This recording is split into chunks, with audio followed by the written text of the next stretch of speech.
कि आसिम मुनीर ने फिर से अपने अब्बा की गोदी में बैठ कर के भारत की तरफ भौंका है। कौन है आसिम मुनीर, जानने के लिए आपको शायद याद हो कि ये वही व्यक्ति हैं जिन्हें पाकिस्तान के द्वारा अपने यहाँ पर अभी फील्ड मार्शल की उपाधि दी गई है, या वो मार्शल है जो कि गाने के लिए बज रहा है।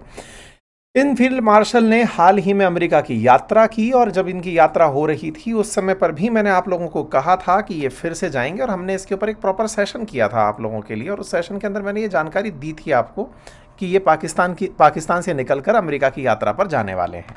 फाइनली ये अमेरिका पहुंचते हैं, और अमेरिका पहुंच करके भारत के ऊपर बयान दे देते हैं, और बयान में ये कहते हैं कि हम परमाणु बम लिए बैठे हैं, भारत समेत दुनिया की आधी दुनिया को डुबो देंगे। भाई साहब, ऐसा इन्होंने अमेरिका में बैठकर कहा है। इंटरेस्टिंग बात यह है कि अमेरिका में बैठकर के इन्होंने परमाणु बम की धमकी देते हुए ये कहा कि हम आधी दुनिया को ले मरेंगे। अब आपके दिमाग में प्रश्न आएगा कि भाई साहब ऐसा भी क्या हो गया कि अमेरिका में बैठकर इन्हें वहां से भारत पर भौंकना पड़ा, पड़ोस में से कम भौंक रहे थे कि जो इतना दूर जाकर के चिल्लाए। तो भाई साहब ये वो व्यक्ति है जो इस समय अमेरिका के द्वारा इसलिए पाला पोसा जा रहा है क्योंकि कहीं ना कहीं अमेरिका की शह के बाद ही इसके हौसले बढ़े हैं, और इसकी शह को हम और आप कई बार डिस्कस कर चुके हैं। इसकी शह में ही ताज़ा ताज़ा घटना देखने को मिल रही है कि ये व्यक्ति अमेरिका पहुंचकर पाकिस्तानियों से बात करते हुए बंद कमरे में भारत के खिलाफ बहुत कुछ बतियाता है। इतना कुछ बतियाता है कि जिसके ऊपर मैं अब आपके साथ चर्चा करने के लिए तैयार हूं।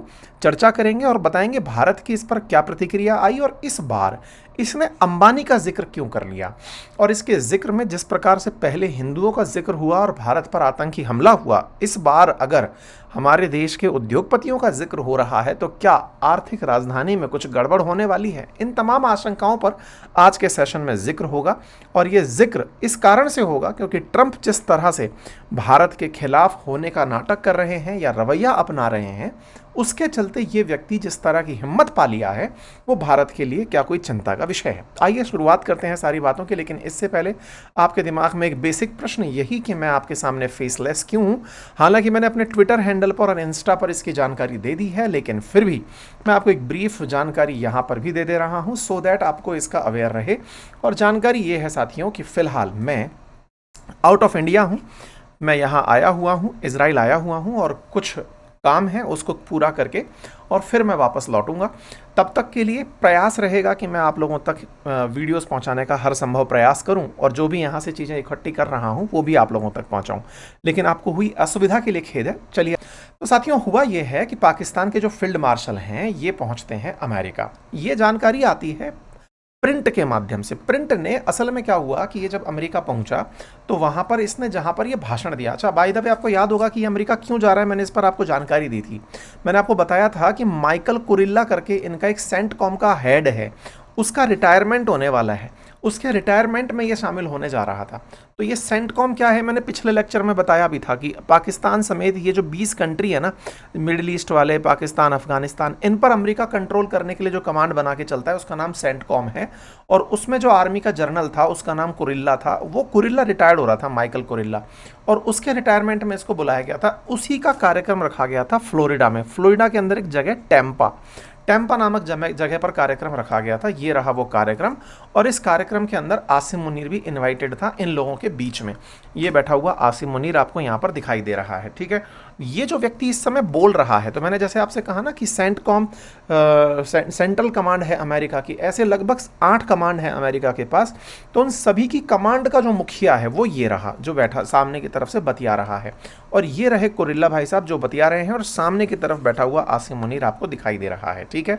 क्योंकि सेंट्रल कमांड का सबसे बड़ा रोल क्या था कि मिडिल ईस्ट के अंदर जिस तरह से इजराइल और ईरान आमने सामने हो गए थे, अगर पाकिस्तान पलट नहीं जाता, रोटी पड़ते ही दूसरे के साथ पूंछ हिलाने ना निकल लेता, तो शायद ईरान और इजराइल में दिक्कत काफ़ी बढ़ सकती थी। क्योंकि ये पाकिस्तान जो है वो इजराइल के खिलाफ खुलकर आ गया था। तो अमेरिका ने इसको चुप कराया, फील्ड मार्शल को बुला करके बढ़िया से अमेरिका ने इसको सेटल किया। जैसे ये सेटल हुआ तुरंत इजराइल का मामला टाइट हो गया, और उसने खट से ईरान के अंदर अमेरिका को बोल करके उसके न्यूक्लियर साइट्स पर गोले गिरवा दिए। तो कुल जमा अर्थ ये था कि ये जो व्यक्ति था ना, इस व्यक्ति को अमेरिका ने इसी सेंटकॉम के प्रभारी के माध्यम से पुचकार लिया था। अच्छा, ये इज्जत के भूखे हैं क्योंकि इनको पता है इस समय कोई और तो इज्जत दे नहीं रहा है।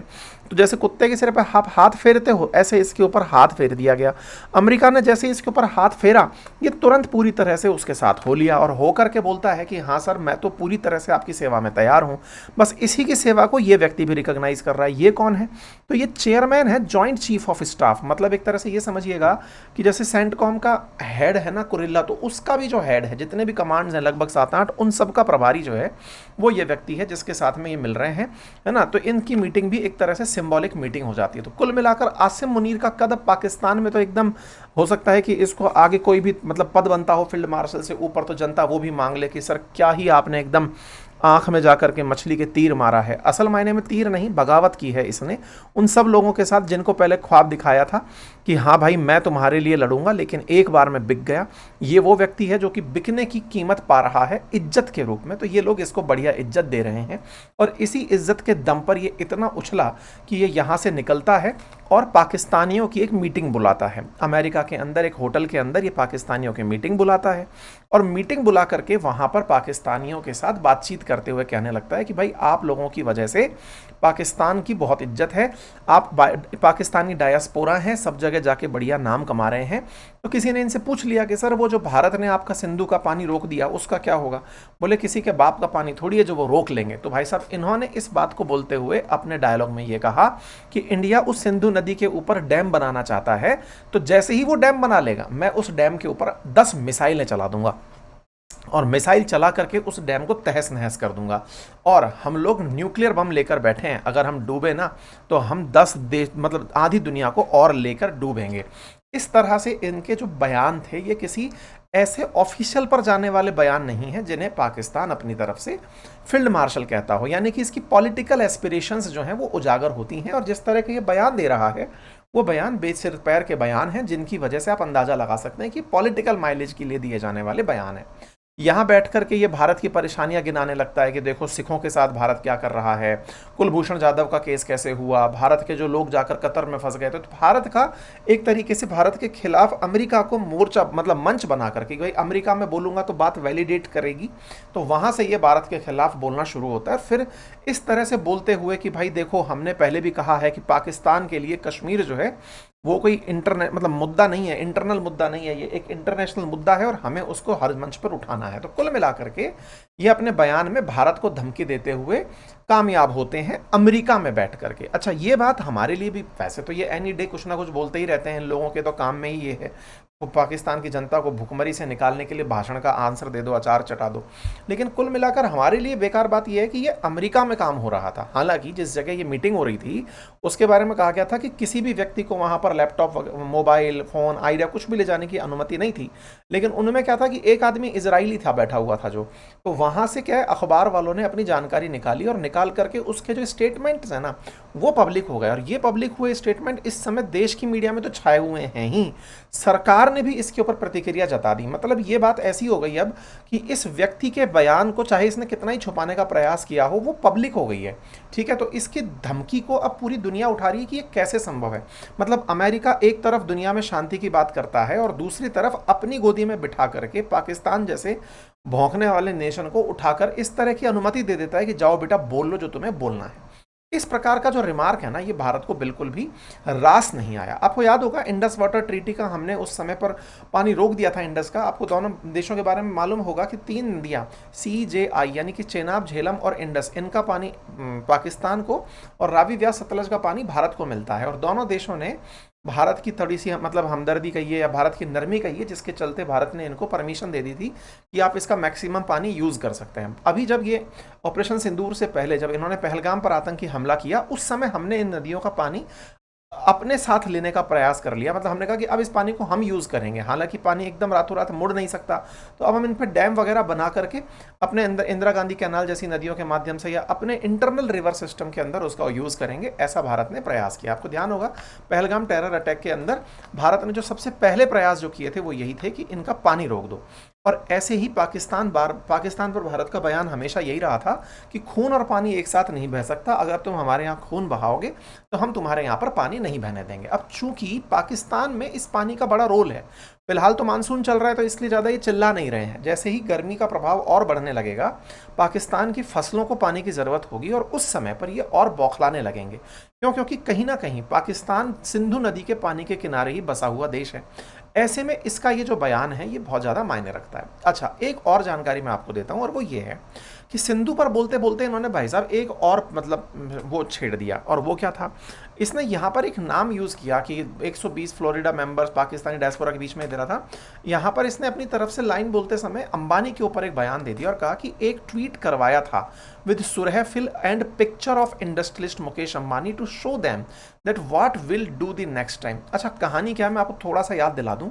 असल में ये पूरी तरह से आसिम मुनीर इस तरह बयान दे रहा है जैसे ट्रंप इसके साथ हो चुके हैं और उन्हीं के बयान के आधार पर ये बयान दे रहा है।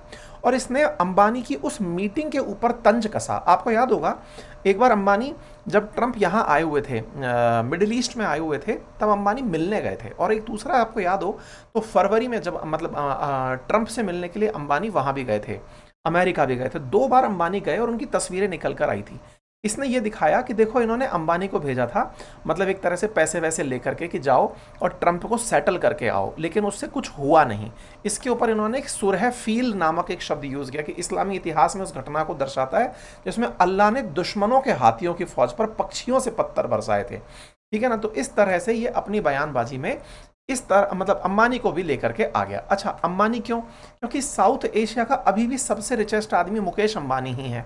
अब इसके इस बयान पर हमें आपत्ति क्यों? क्योंकि आपको याद होगा कि पहले जब इसने बयान दिया था ना, इसने आसिम मुनीर ने हिंदुओं के बारे में एक लाइन कही थी और ये कहा था कि हिंदू हम जैसे नहीं होते, तो उस पर हमारी प्रतिक्रिया आई थी 3 महीने पहले। आपको याद हो 17 अप्रैल का एक सेशन था जो मैंने आपके साथ साझा किया था, जिस पर भारत की तरफ से कहा गया था कि तुमको तो बेटा पीओके खाली करना पड़ेगा। इसने ये कहा था कि कश्मीर हमारी जगलर वेन है, हिंदू हम जैसे नहीं होते, और इसने उस तरह का आतंकी हमला करवाया पहलगाम में जिससे कि हमारे हिंदुओं को टारगेट किया गया था। ऐसे ही अब जब ये यहाँ पर बात बोल रहा है कि मुकेश अंबानी की बात को यहाँ पर मेंशन कर रहा है, तो एक तरह का मतलब हिंट मान करके अगर टेंशन की जाए तो क्या ये है कि हमारे देश में आर्थिक नुकसान की प्लानिंग में पाकिस्तान लगा हुआ है। आर्थिक नुकसान जैसे भाई आर्थिक नुकसान पहले तो मुंबई पर ही हमला हुआ था, या फिर अब दूसरा हमला इस शेयर बाजार पर हमला, या फिर कुछ इस तरह की प्लानिंग में तो नहीं लगा हुआ है। क्योंकि ये व्यक्ति अल्टीमेटली भारत को इस बात के लिए तैयार करते हुए देखना चाहता है कि भारत ये कह दे कि हाँ भाई तुम ही ग्रेट हो और तुम ही ने भारत पाकिस्तान के बीच में सीज फायर करवाया था। अब भारत का जितना भी उद्देश्य अमेरिका से है उस उद्देश्य की पूर्ति में भारत एक बार भी इसे दुश्मन करार नहीं दे रहा है। इसे कह रहा है भाई हम अपने हितों की रक्षा कर रहे हैं, आप अपने हितों की रक्षा करो। और भारत ने अपनी तरफ से प्रतिक्रिया देते हुए एक लाइन और कही, और वो कहा कि भाई हमारे मित्र राष्ट्र में बैठ करके अगर कोई अपनी मतलब उसकी धरती से हमें न्यूक्लियर धमकी दे रहा है तो ये हमें बिल्कुल बर्दाश्त नहीं है। भारत ने इस बात पर अपनी प्रतिक्रिया दे दी। मतलब कि परमाणु हथियार की धमकी पाकिस्तान की पुरानी आदत है, लेकिन अमेरिका में बैठ करके और एक ऐसे व्यक्ति को जिसको केवल अपनी पूजा करवाने में विश्वास है, वो वहां से इस तरह के बयान आने पर अगर कुछ नहीं बोल रहा है तो ये दुनिया के लिए ठीक नहीं है। खैर, प्रधानमंत्री मोदी जो है वो इस समय पूरी दुनिया को इस बारे में बताने में कामयाब हो गए हैं कि भाई देख लो, इस व्यक्ति का हमारी शांति से कोई लेना देना नहीं था, लेकिन हाँ ये शांति के माध्यम से ही चलना चाह रहा है कि ट्रंप को लगता है कि मेरे को कहीं से तो कहीं रिकॉग्निशन मिले। क्योंकि अल्टीमेटली ट्रंप ने एक बयान दिया था जिसमें यह कहा गया था कि 5 फाइटर जेट मारे गए थे। तो इस बार क्या है ना, भारत की तरफ से यह जानकारी दे दी गई कि इंडिया ने 5 फाइटर जेट पाकिस्तान के मारे थे, और वो भारत के जो हमारे एयरफील्ड के वो जो हैं एयर मार्शल जो हैं उन्होंने इस बात को कहा कि भारत ने 5 पाकिस्तानी फाइटर जेट्स और 1 मिलिट्री एयरक्राफ्ट को ऑपरेशन सिंदूर के अंदर मार गिराया था। 6 फाइटर जेट्स की भारत ने अपनी तरफ से बात कही, और ये बात आपको याद होगा शुरुआत से हम कहते आ रहे हैं। और साथ में ये भी कहा भारत ने कि हमारे S-400 की वजह से पाकिस्तान कामयाब नहीं हुआ। भारत की तरफ से अपने बयानों से एक चीज़ तो स्पष्ट है कि भारत ने हर चीज़ की बहुत अच्छी प्रिपरेशन की थी। इस ऑपरेशन को अंजाम देने से पहले भी हम पूरी तरह प्रिपेयर थे, लेकिन पाकिस्तान ने जिस तरह से फर्जी खबरें और फर्जी व्यक्ति का साथ लेकर के इस प्रोपेगेंडा को आगे बढ़ाने का प्रयास किया, बस उसी पर अब भारत मुखर होकर सामने आ रहा है। यही कारण है कि हमारे आर्मी चीफ की तरफ से उपेंद्र द्विवेदी जी की तरफ से जो है वो भी बयान आता है, और वो इस बात को कहते हैं कि भैया देखो बात ऐसी है कि अगला युद्ध अब जल्दी ही हो सकता है, क्योंकि कहीं ना कहीं अगर किसी को क्रेडिट की लड़ाई और किसी को लगता है कि अधूरे में हमने छोड़ दिया, तो इसका फैसला जल्दी ही कर लिया जाएगा। और इन्होंने बताया कि जब भारत ने हमला किया था पाकिस्तान पर तो उसकी प्रॉपर प्लानिंग की गई थी, ऐसे ही इस हमले को अंजाम नहीं दे दिया गया था। तो उम्मीद है आप सभी साथियों को ये जानकारी पसंद आई होगी। भारत की तरफ से ये बात कर दी। और हाँ, जहाँ तक बात हो सिंधु नदी पर बने हुए डैम को तोड़ने की, नेवी का ये बयान इन्हें याद रहना चाहिए, जिसमें हमारी नेवी ने कहा था कि हम कराची को पानी में डुबो देंगे। We have worked out amongst 3 services. This time, if Pakistan dare take any action, and Pakistan knows it, what we are going to do.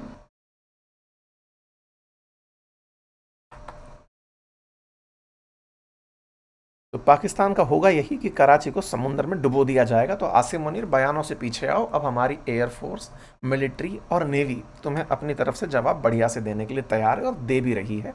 खैर फिलहाल के लिए इतना ही। जानकारी पसंद आई हो तो साथियों से साझा करें, चैनल पर नए हैं तो सब्सक्राइब कर लें।